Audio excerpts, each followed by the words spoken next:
Hello दोस्तों, नमस्ते, जय माता दी। मैं अपने चैनल सोनम मोदी लोग मैं हाउदी लोग दोनों पे आप लोग का स्वागत करती हूँ। एक छोटा सा बहुत प्यारा रक्षाबंधन सोहर गीत लेके आई हूँ आप सबके लिए। आप सब सुनिएगा, फुल वॉच करिएगा, कमेंट बॉक्स में जरूर बताइएगा कि हमारा सोहर गीत आप सबको कैसा लगा। अच्छा लगा हमारे चैनल को लाइक, सब्सक्राइब, शेयर, कमेंट कीजिएगा। तो चलिए एक सुनाती हूँ, आप लोग को सुनिए। अरे अरे काली कोयलिया बीराना देसे जाती हूँ, बीराना देसे जाती हूँ। कोई लड़काई देती हूँ हमारे बीरन से बाहिनी रैया देखाई, बाहिनी रैया देखाई हो। इतनी बचन सुनई कोयलर बीराना देसे गाई, बीराना देसे गाईनी हो। बीरन तोरी बहनी खड़ी आंगा नैया तरैयानी हारई, तरैयानी हाराई हो। इतनी बचन सुनई बऊजी जजक उठी बैठाई, जजक उठी बैठाई हो। कोयलर हमारी ननदी बहुत गरीबवा ननद देसे कैसे जाई, ननद देसे कैसे जाई हो। इतनी बचन सुनई भैया आँखिया से आंसू छुअई, आँखिया से आंसू छुअई हो। कोयलर जाई के बहिनिया से कहत्यूँ बीराना आनई आई हई, बीराना आनई आई हई हो।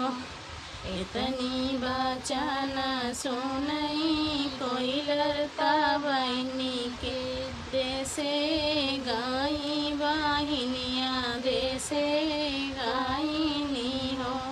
बहनी भोरे भोरे होई उताई अरवा बीराना तोहर आनई, बीराना आनई आई आई हो। इतनी बचन सुनई बहिनी सुसुकी बहनी रो। इतनी बचन सुनई बहिनी त सुसुकी सुखी रोई, सुसुकी सुखी रोई हो।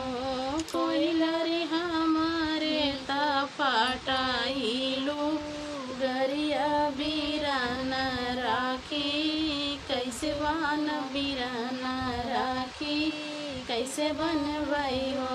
इतनी बचन सुनई भैया तहाँ मुखे बोलई, तहाँ मुखे बोलाई हो।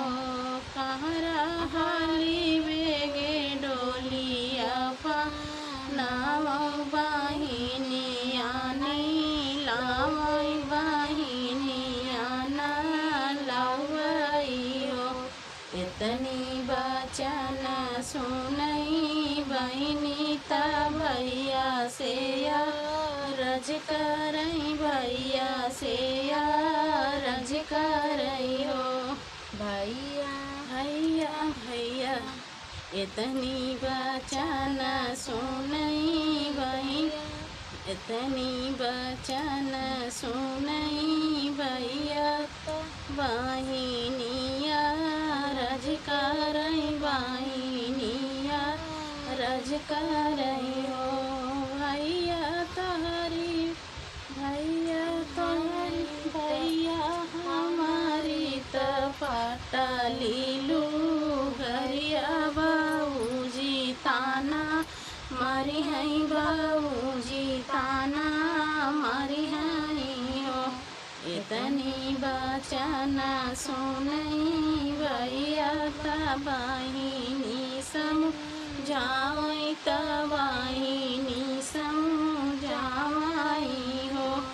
बहिनी भौजी तोहरी जई है नाई हरवाता चटकी चू नरिया बै चटकी चू नरी लो बै हो चुनरी तू पाई रवा हिनिया तवैया राखी बान्हौ तवैया राखी बान्हौ कोइलर जुग जुग जी कोइलर जुग जुग बाड़ई मोर नई हरवाता भौजी के सुहाग बाड़ई भौजी के सुहाग बाड़ई हो कोइलर जुग जुग जियई मोर भैया ता भैया से भाती जवाता भैया से भाती जवा